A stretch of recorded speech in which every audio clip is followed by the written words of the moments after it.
Hello, good afternoon. This is Floating Point. Today we're gonna see a game called Production Line. I'm assuming you have this game already, that you've tried it out, that you know the basics. So I'm not gonna cover the very basics. You have a tutorial or a player guide to do that. So I'm just gonna show you how I usually start a factory and what works for me. This is by no way the best way to start. It is just a way. Let's see, we're gonna use maybe the medium one. There we go. We're gonna rename it. I am point floating. There we go. Factory floor is a little bit too bright to my liking, so let's maybe turn it down a notch. Easier on the eyes. So you already know the basics. I'm just gonna quickly lay out the first few tiles that we're gonna use, and I'll explain a little bit what I'm doing. The chassis will spread out a lot when it's later on when it's split out, but we're not too concerned about it. We can work this way, so the body can be pretty close to it. Sometimes, I'm not going to do it right now, I'll immediately place the second body. I'm not going to leave it for now. The paint one, we're going to turn it around and we're going to leave more or less this amount of space in between. There we go. The engine, we're going to turn it around again. You probably guessed it right. We're going up and down, and we're going to end right there. So on this one, I'm putting a little bit closer. Accessories, I'm sorry, I'm going to put on the top. This one can spread out in the beginning. Has a lot of room up there. Then electronics and quality check can just go all the way down here, right close to the export. Quickly connect everything.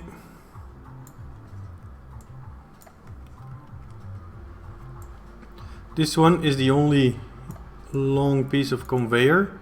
It does cost money and it does slow down a little bit your production, so that's why I'm connecting them like this over here. Not too much conveyor belt, but when we're spreading out, of course, we're gonna use it all the way up and down to there.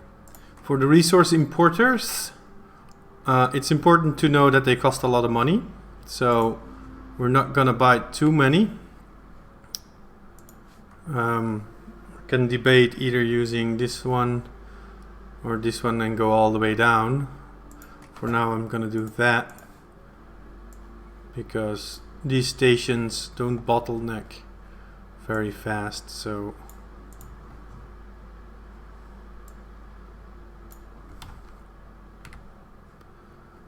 used this one.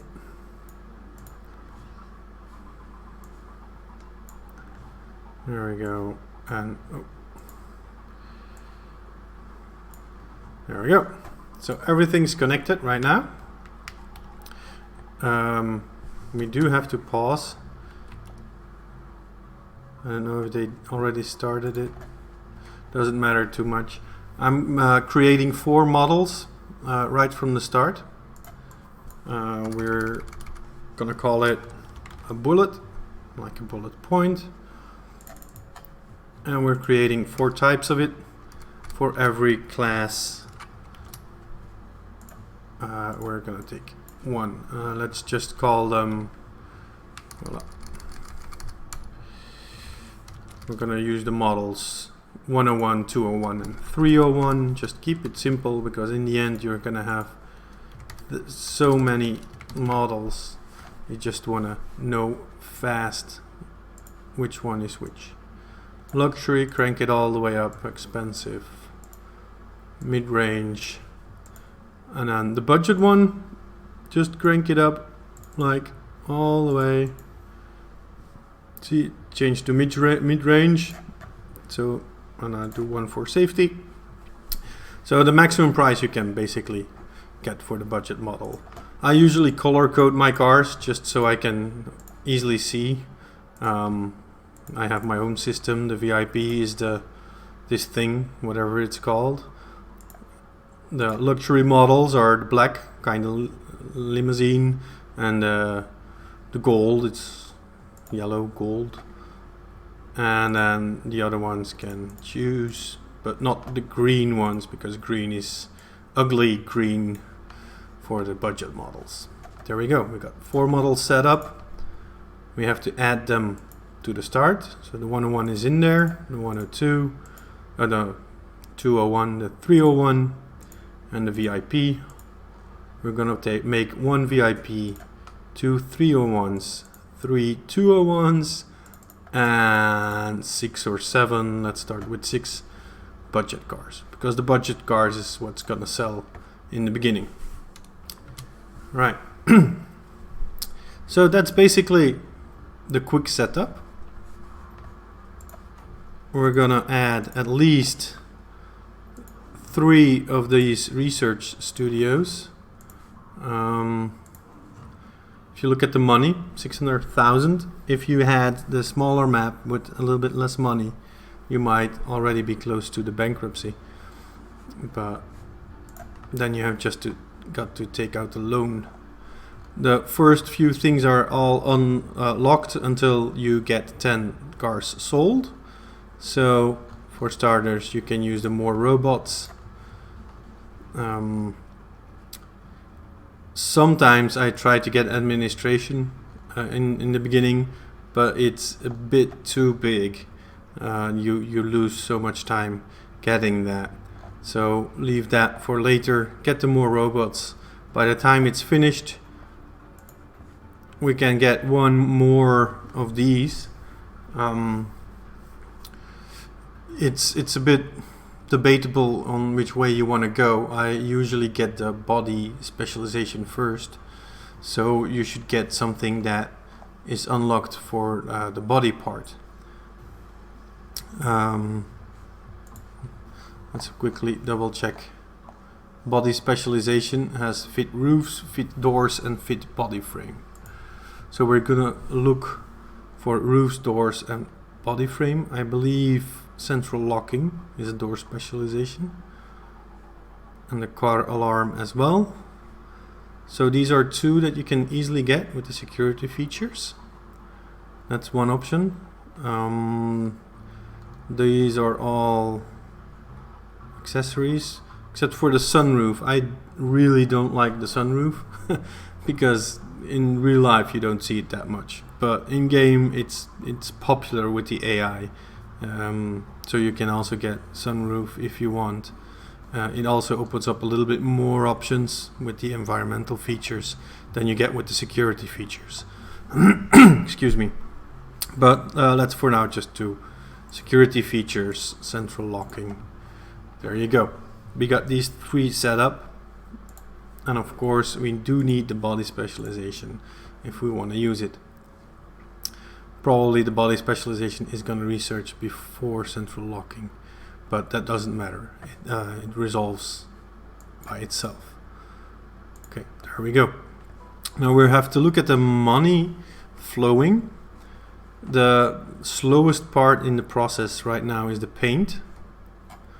It takes 30 minutes, while the 34 minutes even, while the fit body takes 32 minutes.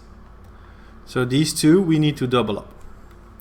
I always wait a little bit until there's at least 1 or 2 cars queuing. So right now we can build the second fit body in the right direction, of course. There we go.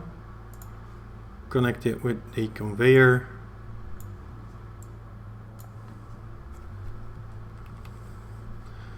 And there we go. Now we have to wait until they start queuing up with the paint and make a second paint slot as well. That way we hopefully stay above 0 while the first cars are moving up. Gonna place the second paint.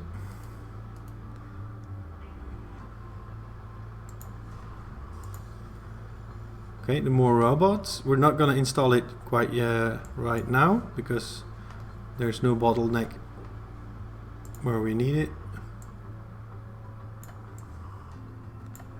There we go. This is the basic setup to get started. I'm gonna finish this episode right here. It's pretty quick, but this is basically enough to get you started. You're gonna have to look at your money, see if you're selling the cars.